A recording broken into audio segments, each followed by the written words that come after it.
여러분 안녕하십니까. 스포츠캐스터 박찬입니다. 축구 전문기자 한준입니다. 김민재 선수가 한국인 선수로 역대 5번째 유럽축구연맹 챔피언스리그 4강 무대에 진출했습니다. 이영표, 박지성, 손흥민, 이강인 선수에 이은 성과인데요. 바이에른 뮌헨은 올 시즌 아스널과 챔피언스리그 8강 1차전 런던 원정에서 무승부를 거둔 것에 이어서 홈에서 치른 2차전 1대0 승리로 레알 마드리드와 준결승전을 치르게 됐습니다.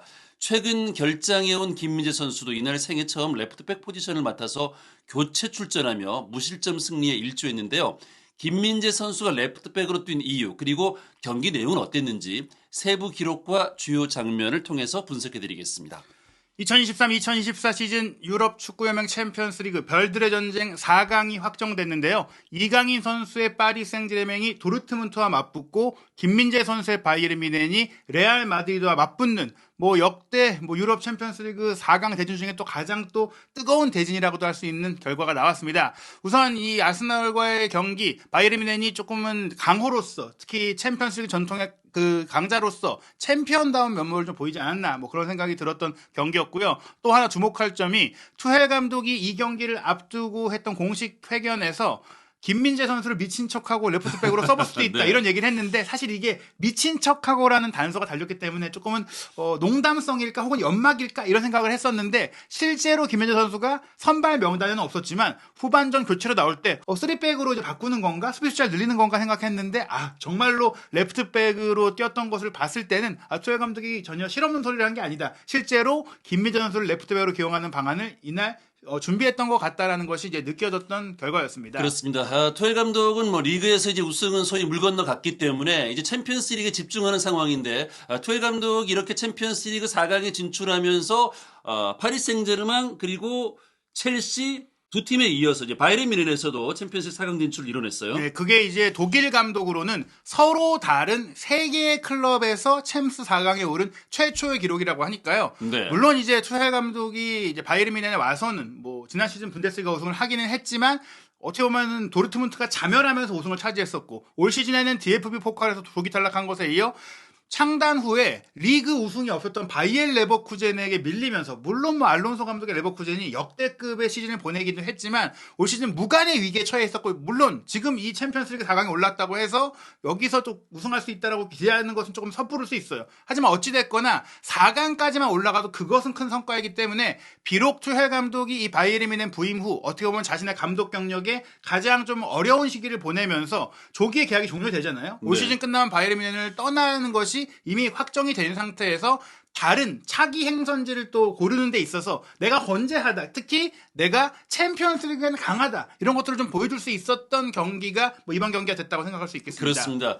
과연 선발 명단을 어떻게 꾸릴지 굉장히 기대를 했습니다. 김민재 선수가 선발로 뛰게 될지 정말 레프트백으로 미친 척하고 레프트백으로 기용을 할지 이것도 궁금했는데 김민재 선수는 일단 벤치에서 시작을 했어요. 왜냐하면 사실 본래 주전 레프트백인 바이에른의 알폰소 데이비스가 이제 경고 누적 징계로 인해 이번 경기를 뛸 수 없는 상황이었기 때문에 그렇다면 레프트백을 어떻게 할 것인가 본래 왼쪽 풀백으로 뛸 수도 있는 하파헬 게헤이루가 뛸 것인지 아니면 본래 오른쪽 풀백이지만 모로코 대표팀에서는 왼쪽 풀백으로도 뛰는 마즈라이가 뛸 것인지 아니면 정말 이제 나폴리 시절에는 왼쪽 센터백이지만 왼쪽 풀백의 영역까지 커버하면서 실제로 풀백처럼 뛰기도 했던 김민재 선수를 기용할 것인지 세 가지 옵션이 있었는데요. 일단은 투헬 감독은 최근 이 챔피언스리그에서 결과를 내기 위한 축구를 시도하면서 굉장히 이제 수비의 밸런스를 강조한 전형으로 나섰습니다. 4-2-3-1 포메이션이었는데 보시면은 고레츠카와 라이머가 두 명의 중앙 미드필드로 뛰었잖아요. 네. 그런데 중요한 것이 라이머가 오른쪽 풀백으로 올 시절에 뛰고 있던 선수예요.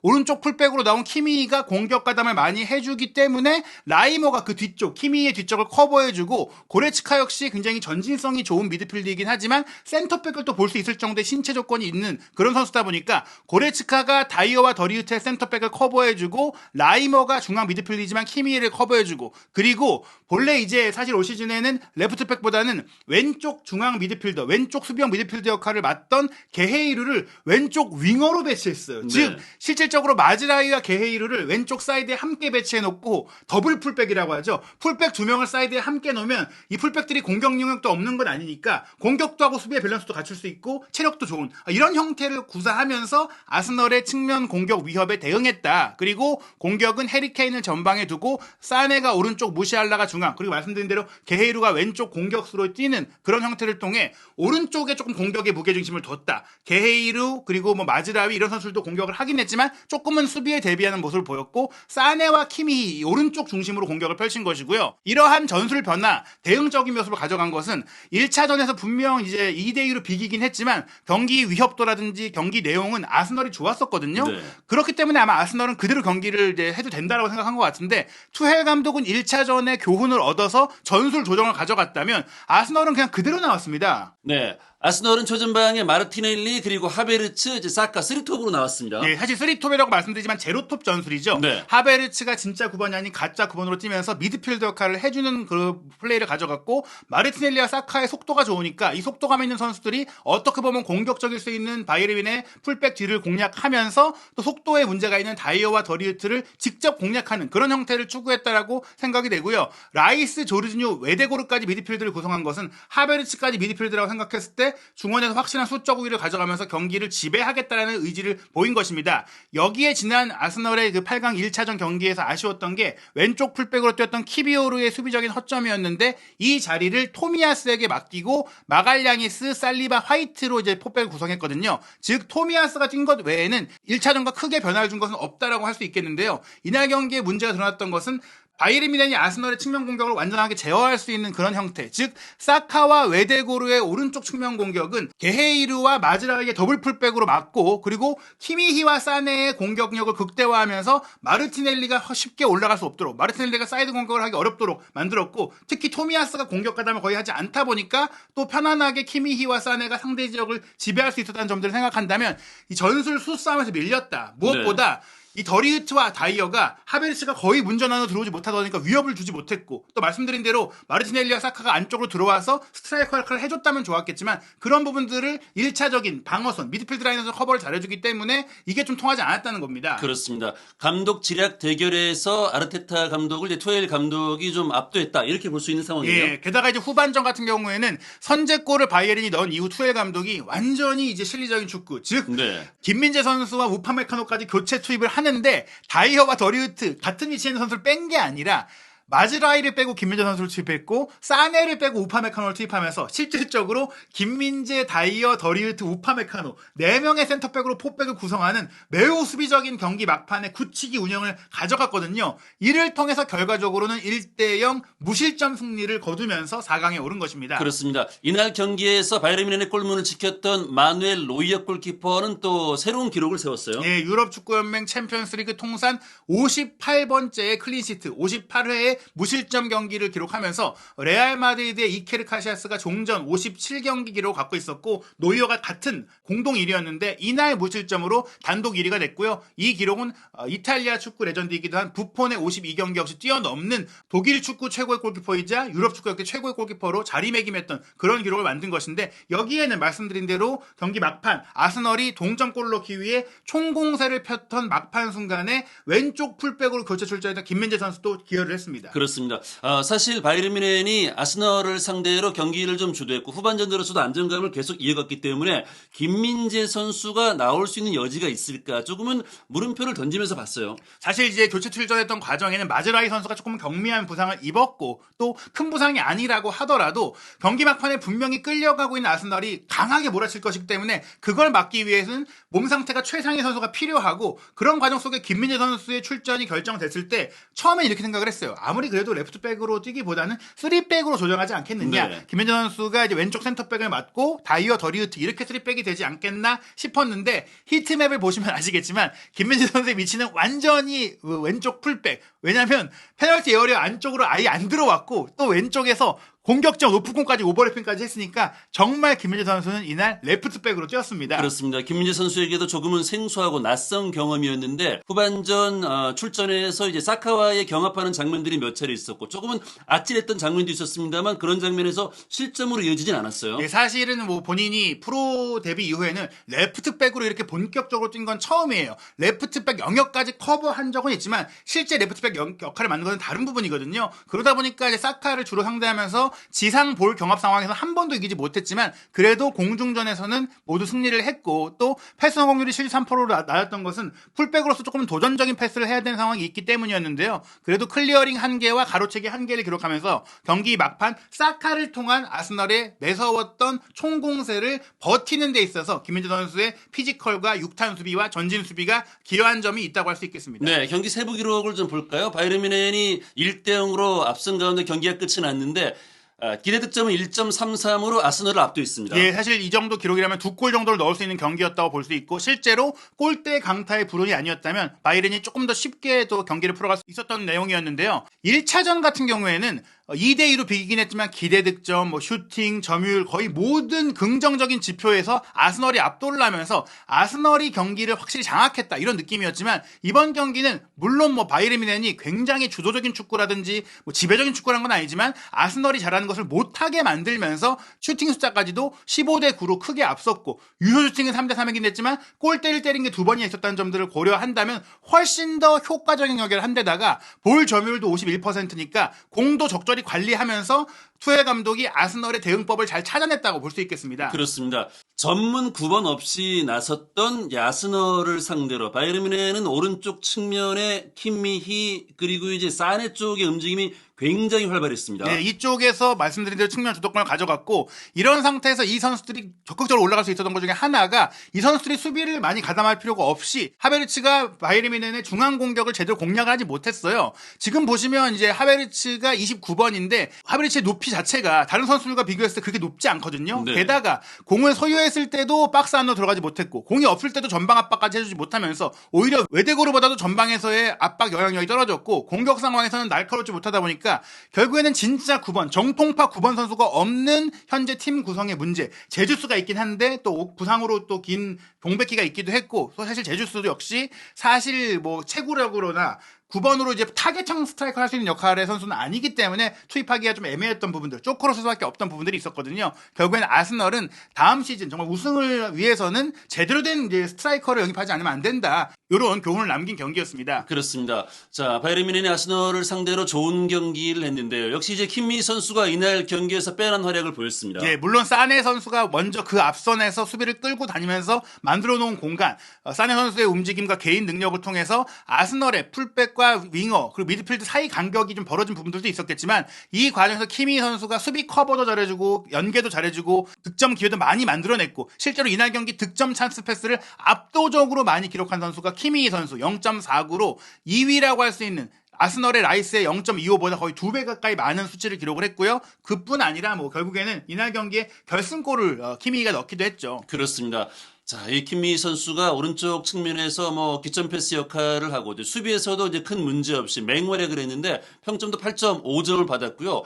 세부 기록을 봐도 뛰어난 활약을 했음을 알 수 있습니다. 예, 이날 사실 한 골을 넣은 것도 있지만 키패스 4개, 기회 창출이 4개였고 그 중에 하나는 빅찬스였고 크로스를 12번이나 시도할 정도로 우측면에서 많이 공격 기회를 만들어냈고 지상볼 경합도 9번 중에 4번 승리할 정도로 열심히 부딪혀줬고 수비적으로도 클리어링 3개, 가로채기 1개, 태클 2개로 이날 거의 오른쪽 측면 공격을 주도하면서도 내려와야 될 땐 내려와서 커버도 해줬던 만점 활약을 펼친 데다가 도전적인 경기를 했잖아요. 말씀드린 대로 키패스가 4개가 될 정도로 모험적인 패스를 시도했음에도 패스 성공률이 이날 93%에 달할 정도로 정밀한 플레이를 펼쳤다. 올 시즌에 키미 선수가 중앙 미드필더로는 솔직히 조금은 이제 아쉬운 모습들을 보이면서 투엘 감독과 좀 문제도 있었는데 주전 경기에서 어려움을 겪는 상황도 있었죠. 그러나 최근에 오른쪽 풀백으로 다시 배치되기 시작하면서 원래도 이제 프로 경기 초기에는 오른쪽 풀백으로 뛰었잖아요. 네. 그러면서 다시는 이제 최고의 모습을 다시 한번 보여주고 있습니다. 그렇습니다. 투엘 감독 아래에서 오른쪽 풀백으로 출전하면서 특히 이제 챔피언스리그 오늘 중요한 일전에서 굉장히 좋은 활약을 하면서 플레이어 오브 더 매치로 또 선정이 됐습니다. 예, UEFA 테크니컬 옵저버의 평가에 따르면 키미가 결승골을 넣은 선수이기도 하지만 공을 소유했을 때 플레이 전체적으로 좋았고 수비적으로도 굉장히 강했기 때문에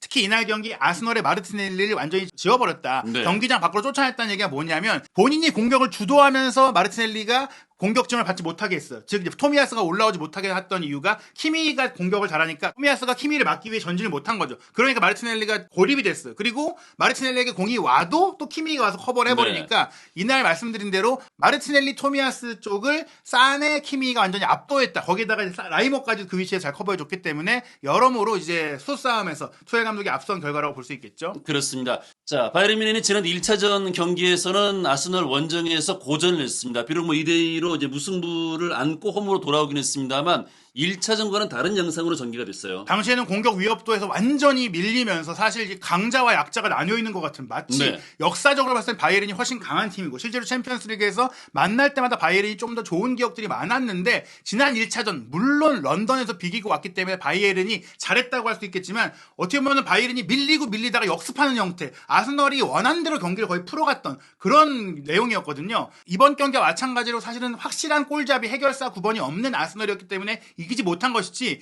경기 내용으로 봤을 때는 아스널이 이겼어야 했던 게 1차전의 내용이라면 이번 경기는 굉장히 팽팽하고 대등했고 실제로 기대 득점 자체는 기대 위협도 한순간은 아스널이 앞서긴 했지만 최종적으로는 공격 위협과 공격 지배력도 바이에른이 높았던 경기였습니다. 그렇습니다. 전반 초반부터 이제 바이에른 뮌헨의 공세가 좀 거세게 이어졌는데 오른쪽 측면에 이제 키미히 사네 쪽에서 연계 플레이가 잘 이루어졌고 이런 것들이 케인의 이제 슈팅이 좀 불발로 끝이 나긴 했습니다만 초반부터 바이에른 뮌헨의 공세가 좀 이어지겠구나라는 생각을 갖게 만든 장면입니다. 네, 전반 4분에 보시면 사네가 안쪽으로 들어와서 오른쪽 사이드를 맡았던 키미에게 패스를 내주고 키미의 날카로운 크로스 패스를 이제 케인 선수가 오른발 슈팅으로 가져갔던 게 아슬아슬하게 빗나갔기 때문에 득점이 되지 못했습니다. 네.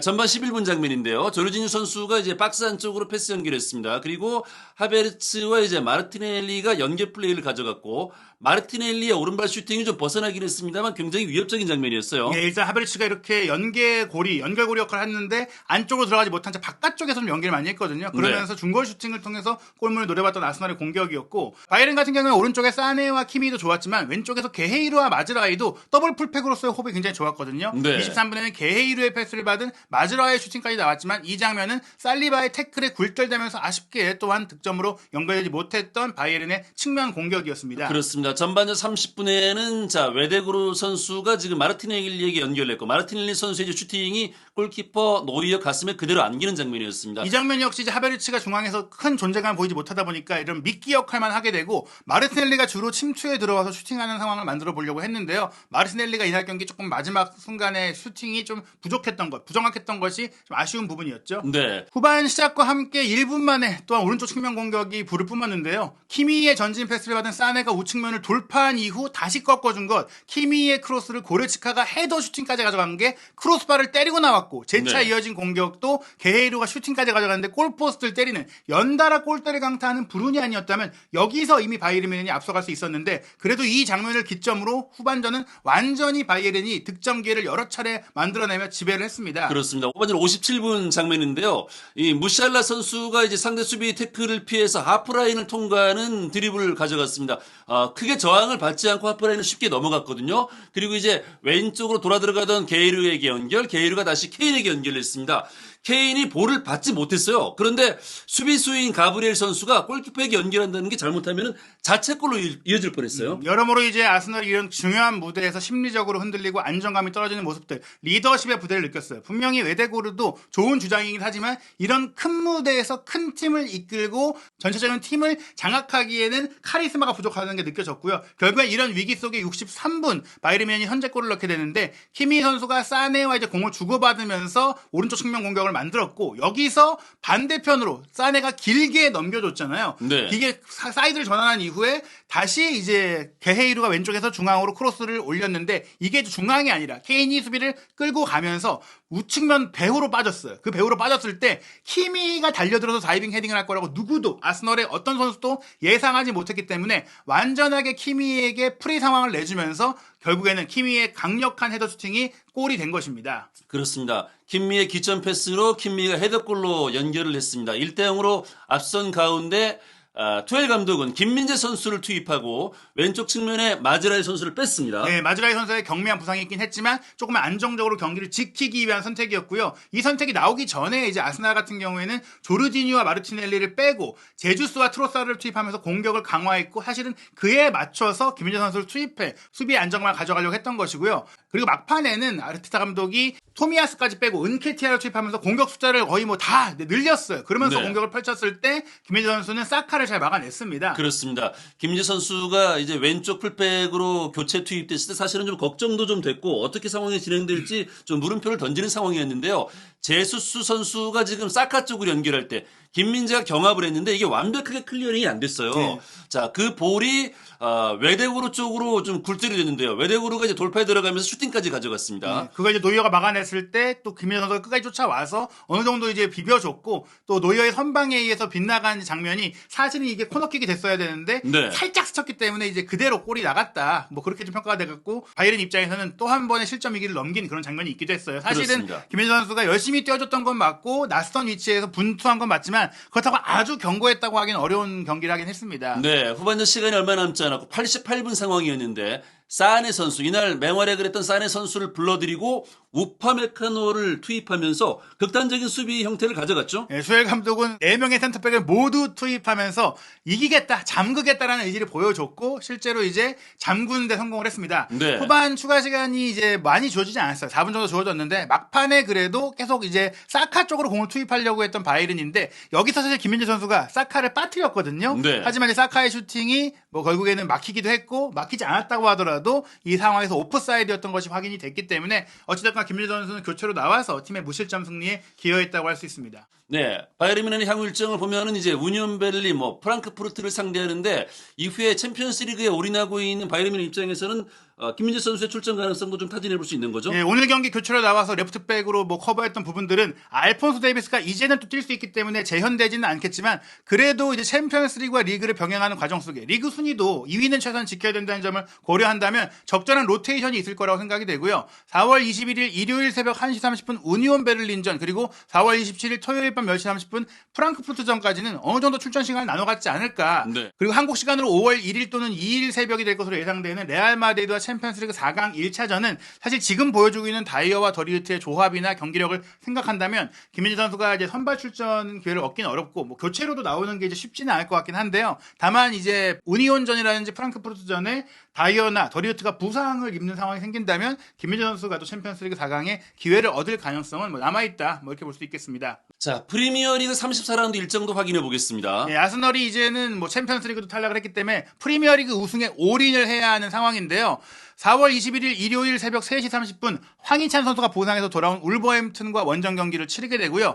이후 일정도 빡빡합니다. 4월 24일 수요일 새벽 4시에는 첼시와 연기됐던 런던 더비를 치르고 4월 28일에 토트넘과 북런던 더비가 이어지는데요. 아스널은 쉴 틈 없이 주중주말 경기가 이어지는데 다만 이제 제가 프리미어리그 사무국에서 발표했던 것을 봤을 때는 토트넘과 아스널의 경기가 아스널의 챔피언스리그 4강 진출 여부에 따라서 날짜가 4월 27일로 조정될 수 있다. 이런 그 단서가 붙어 있었는데 이에 대한 공식 발표도 살펴봐야 될 것 같습니다. 네. 자, 맨시티는 첼시와 또 FA컵 4강전을 앞두고 있죠. 예, 맨유와 코벤트리의 4강전도 있고 또 이제 유럽 축구 2023-2024 시즌의 결과 어떤 팀이 이제 우승 트로피를 드는지가 결정되는 순간들이 다가오고 있습니다. 올 시즌 남은 기간 프리미어리그와 챔피언스리그의 주요 소식도 한준TV 구독, 좋아요, 알림 설정을 통해 빠르게 올라오는 최신 영상들 놓치지 않으시기 바랍니다.